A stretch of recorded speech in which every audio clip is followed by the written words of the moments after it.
Bonjour à tous, bienvenue sur Nyon Région Télévision. On va parcourir ensemble l'actualité sportive de la semaine. Et on commence tout de suite avec de la trottinette freestyle. Ryan Jiménez et Anthony Grant sont sur notre plateau pour nous expliquer ce qu'est la trottinette freestyle. On continuera avec du judo et Priscilla Morand, qui est en quelque sorte notre sportive olympique puisqu'elle tente de se qualifier pour les Jeux Olympiques à Tokyo.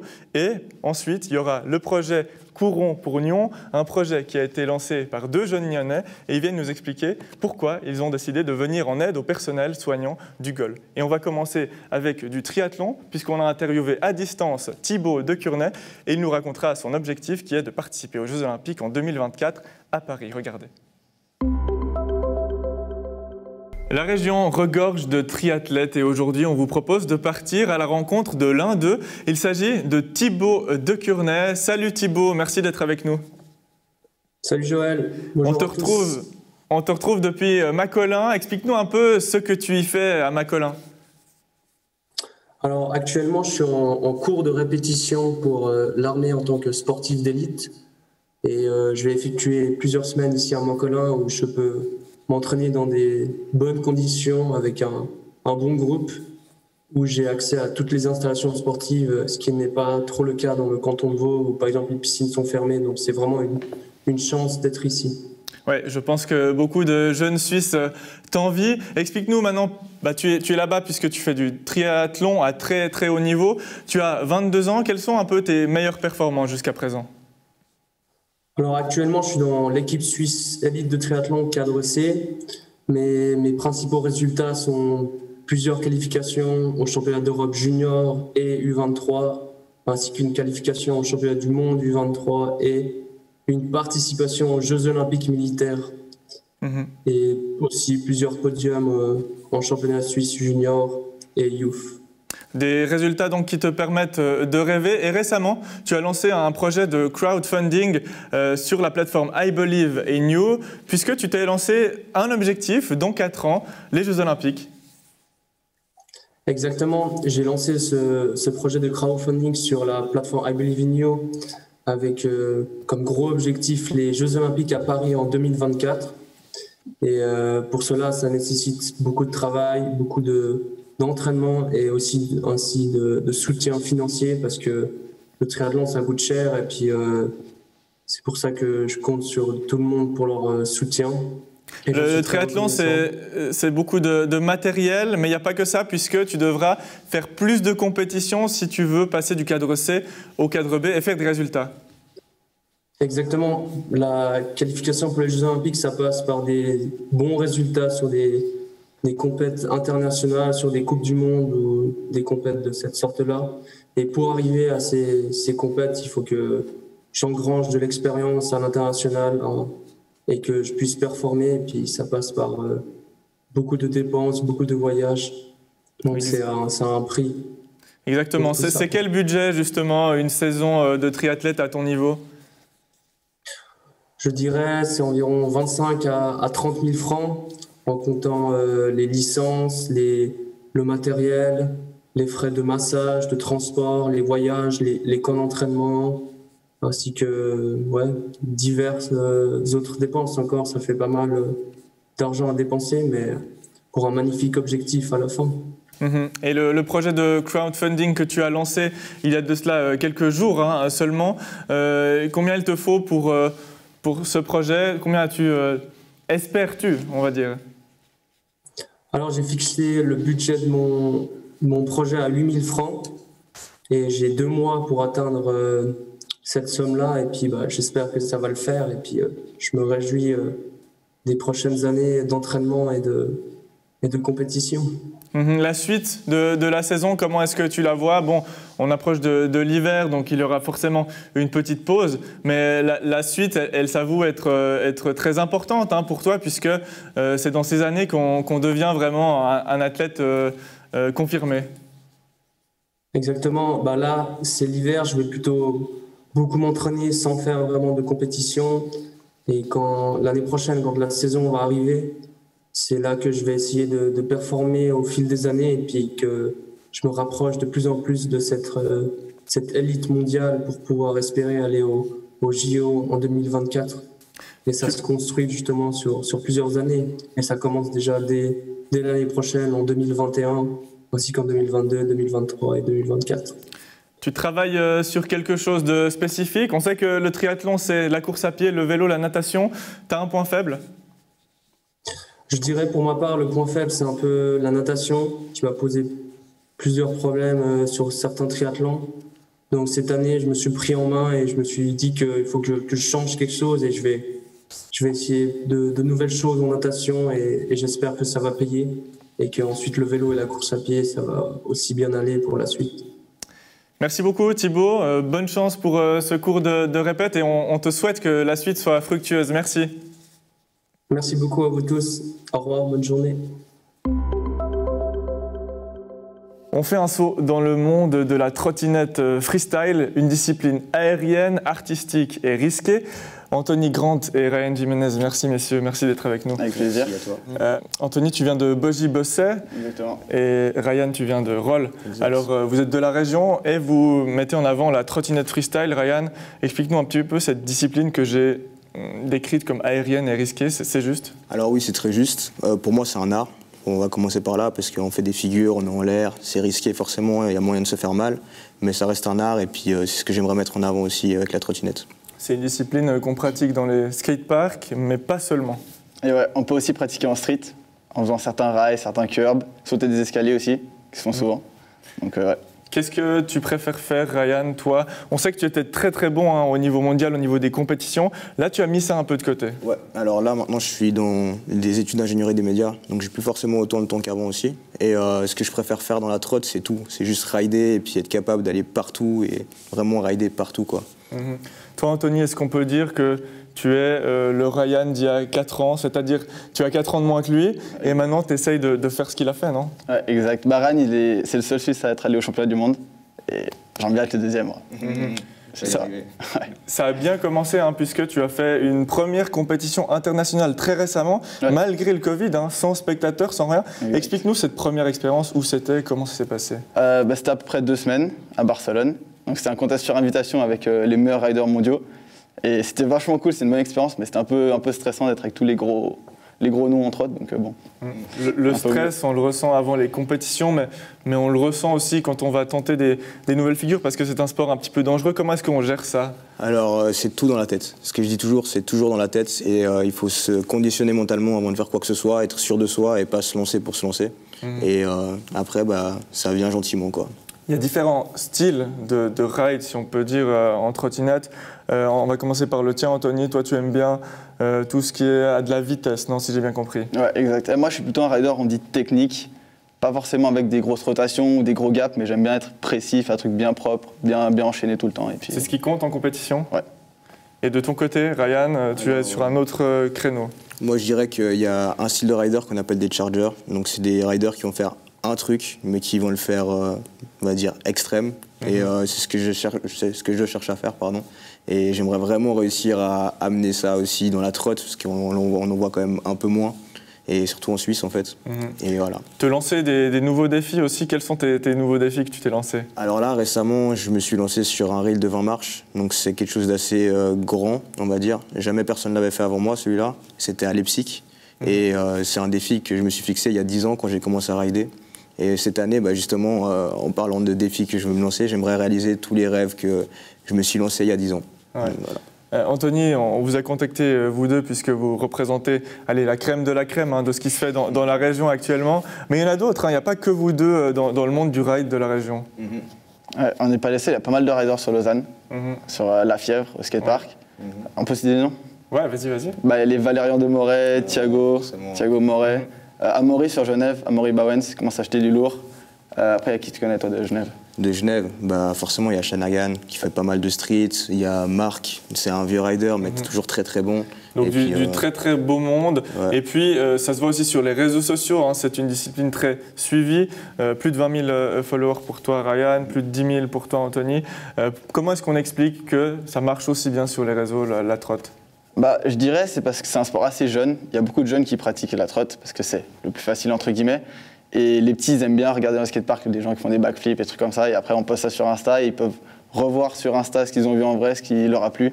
Et je pense que c'est comme ça que ça marche. Ouais, t'expliques la même chose. Alors je dirais que c'est la même chose et en plus de ça c'est une bibliothèque pour les riders. Donc c'est-à-dire que chaque trick qu'on fait, on est content de les montrer et puis ils restent en fait. C'est les gens, quand ils vont regarder, ils voient notre niveau et qu'est-ce qu'on sait faire. Donc c'est vraiment cool. Il n'y a pas un trick que tu es le seul au monde à avoir fait ou bien il y a des trucs comme ça, non aussi? Ah ouais, il y en a, je crois, quelques-uns que j'ai fait. Après, j'avoue que je me fixe pas trop là-dessus parce que c'est vraiment genre, je fais un trick et puis je passe au suivant quoi. Mais je crois que c'était un truc où je faisais un bar twist et tout et puis ça partait un peu dans tous les sens. Ouais. C'est aussi beaucoup de souvenirs, hein, j'imagine, ce genre de sport. On a un souvenir derrière moi, c'est les Jeux Olympiques de la jeunesse, un show artistique, pas seulement du point de vue du ride, mais aussi musical, etc. Il y en a d'autres aussi qui marquent une carrière de jeune rider. De spectacle? D'événements, ouais, D'événements. Exactement.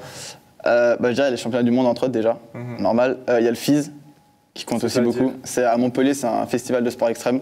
Tu es déjà allé? Ouais, moi j'ai déjà fait. Après j'ai fait qu'en amateur, moi jusqu'à maintenant, je n'ai pas fait en pro encore, mais ouais, c'est pas mal gros. Donc des grosses compètes et des événements pareils. Celui qui te reste en tête, toi Ryan, toi qui as déjà vu pas mal. Alors, j'ai aussi été invité au FIS plusieurs fois et malheureusement, j'ai pas pu y aller. Je pense que ça aurait été un événement qui m'aurait vraiment marqué. Mais sinon, les JOJ, oui, parce qu'on était une équipe, c'était vraiment quelque chose de cool. On a fait beaucoup d'entraînement en fait, donc c'était pas un show anodin. Et c'était vraiment sur un niveau professionnel, quoi. Et on retiendra ça aussi, dans la région, c'est pas que un sport individuel, puisque c'est un vrai groupe qui se forme ici. Merci beaucoup les gars d'être venus sur le plateau. Avec plaisir. Merci, avec plaisir. Ouais. On part à la rencontre d'une athlète qui vise les Jeux Olympiques de Tokyo. Sa discipline de prédilection, c'est le judo, et c'est Priscilla Morand. Salut Priscilla, merci d'être avec nous. Bonjour. Tu es membre du judo club de Morges et tu concours, tu te bats pour les couleurs de l'île Maurice. Tu as les deux nationalités. Pourquoi avoir fait le choix de concourir pour l'île Maurice? Alors, jusqu'à 2012, j'ai combattu pour l'équipe suisse. Donc, j'ai quand même fait 2 fois 5e au championnat d'Europe en junior. Ensuite, la fédération mauricienne nous a envoyé une lettre pour demander si j'étais d'accord de combattre pour eux.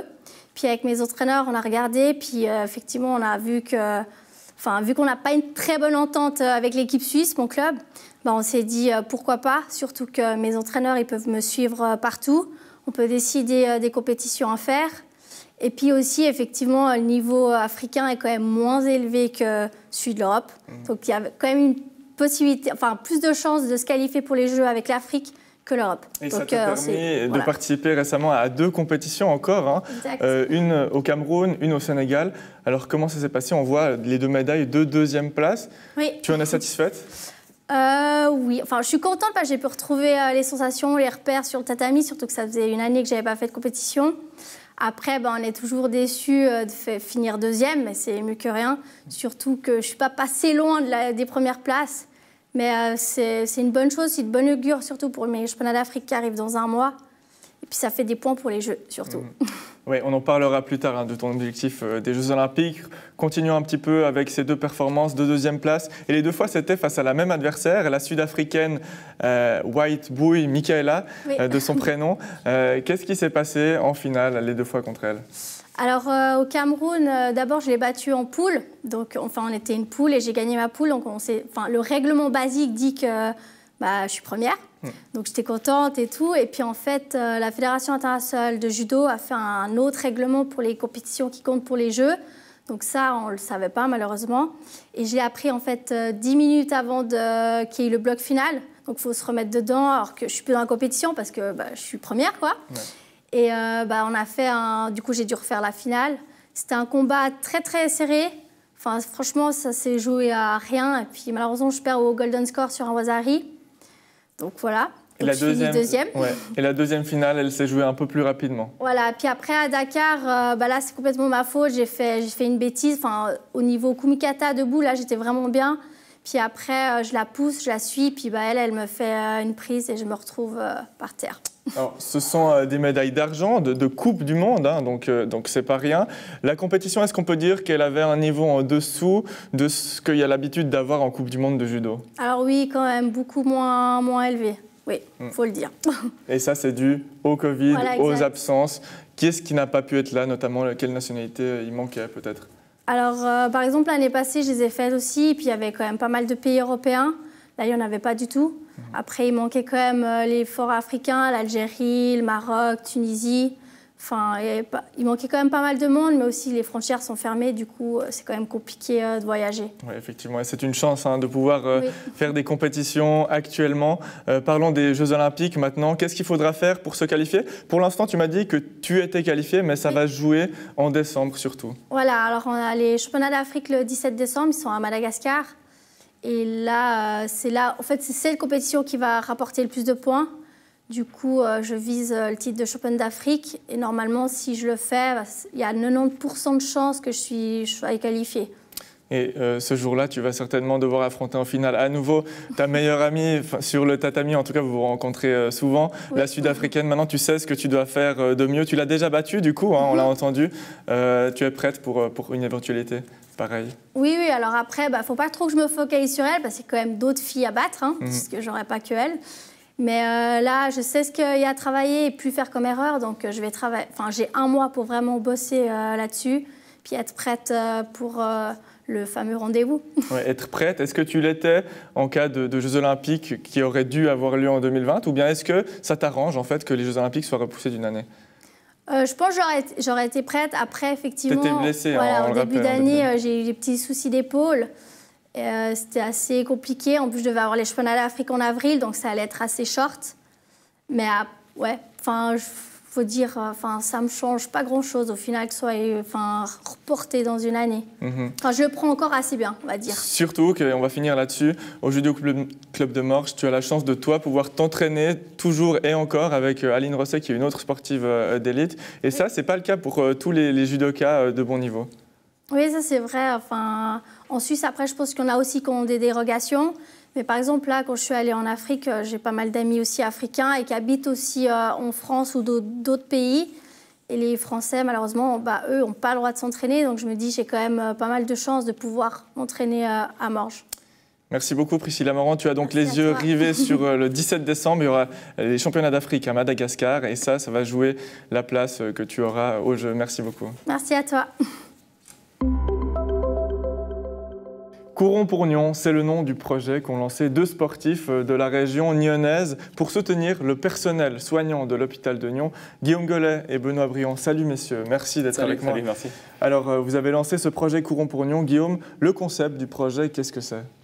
C'est une course caritative. Après, c'est vrai que les conditions font qu'on ne peut pas faire ça tous ensemble en même temps. Donc on s'est dit, voilà, nous par exemple, on s'est lancé le défi de faire un marathon. Puis on s'est dit, pourquoi ne pas embarquer en fait plein de gens avec nous dans ce mouvement-là et puis récolter de l'argent pour une bonne cause finalement. Alors comment est-ce qu'on récolte cet argent? On court, chacun pour soi au final, et puis on essaie de trouver des parrains. C'est exactement ça. Notre idée, ça commence le 15 novembre, ça a commencé le 15 novembre et ça va jusqu'au 15 décembre. Chaque coureur peut s'inscrire sur notre site internet et ensuite mettre le nombre de kilomètres qu'ils vont faire. Et c'est 2 francs par kilomètre couru. Et du coup, après, ils peuvent faire le versement le 15 décembre. Comment ça se passe? Est-ce qu'on peut faire plusieurs courses? Est-ce qu'on court une seule fois? Il faut courir le plus possible. Les gens courent autant qu'ils veulent? Alors voilà, c'est clair que maintenant, on est vite, mine de rien, vite dépassé un peu par l'événement, dans le sens où nous, on avait prévu plutôt que les gens s'entraînent et fassent une performance, entre guillemets. Après, c'est vrai qu'on a eu déjà des demandes pour des personnes qui voulaient faire plusieurs fois 10 km, par exemple. De toute façon, le but, je pense, c'est d'aider une bonne cause. Donc après, si les gens ils veulent s'organiser différemment, tant qu'après, ils arrivent à trouver des sponsors qui sont prêts à assumer. Par exemple, on a une personne qui s'est inscrite pour 80 km. Elle ne va pas les faire d'un coup. Mais après, voilà, tant qu'elle a les sponsors qui suivent, nous, forcément, je pense qu'on est ouvert à cette démarche-là. Un système très libre, basé beaucoup sur la confiance. Comment est-ce qu'elle est venue, cette idée? On sait que vous faites du foot et ça vous démangeait un petit peu de ne plus faire de sport. C'est ça. Guillaume joue à Nyon, je joue à Terre Sainte. Dû à la situation, on n'a plus les entraînements le soir, donc on ne savait pas trop quoi faire.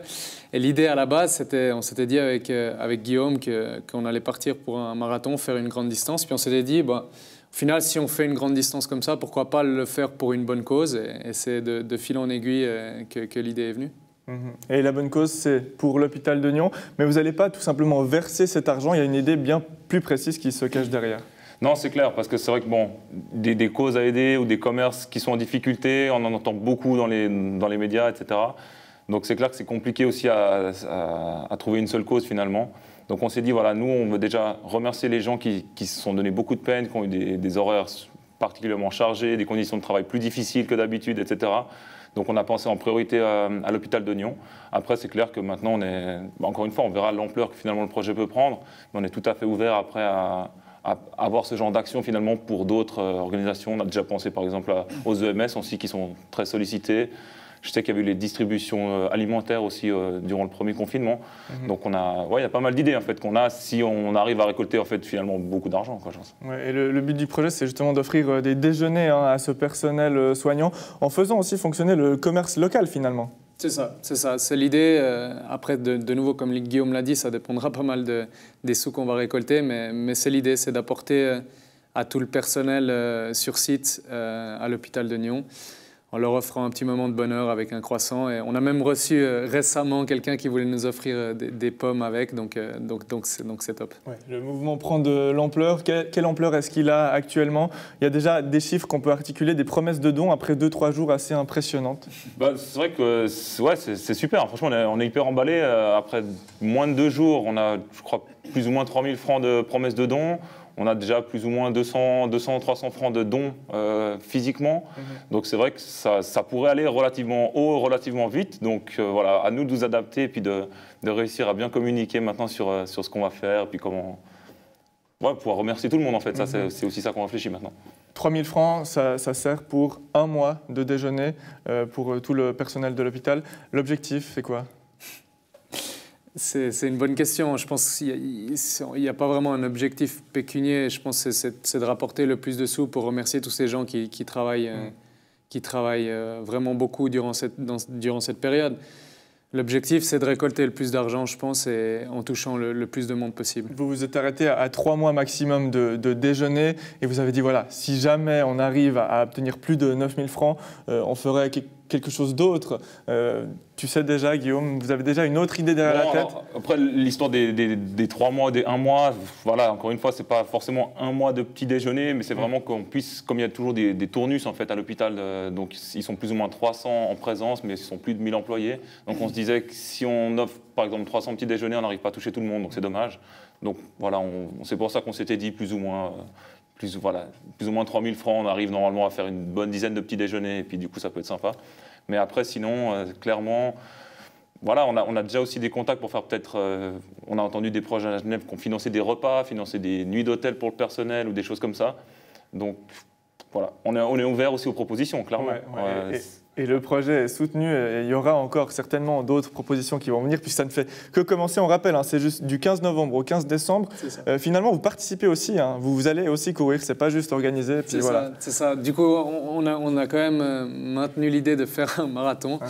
Normalement, on devrait y arriver. Marathon, vous deux, ensemble. C'est ça, donc on va faire 42 km le samedi 12 décembre. Du coup, il faut qu'on commence à s'entraîner. Et puis après, avec une arrivée un peu symbolique à l'hôpital de Nyon. Et avec une tenue aussi un peu particulière. Ouais, alors ils ont généreusement offert une blouse. Magnifique. Donc on va se faire ça un peu déguisé. Après, on va pas se charger non plus. C'est quand même 42 km à courir. Donc il va falloir s'accrocher quand même un moment. Et Guillaume m'a dit que vous avez passé passablement de temps à organiser tout ça. Donc maintenant, place à l'entraînement, messieurs. Et bravo pour ce que vous faites et merci d'être venu sur le plateau. Merci à toi. Beaucoup, c'est super. Le sport régional, c'est tout pour cette semaine. Mais on se retrouve la semaine prochaine pour encore plus de sport, car oui, il y en aura encore.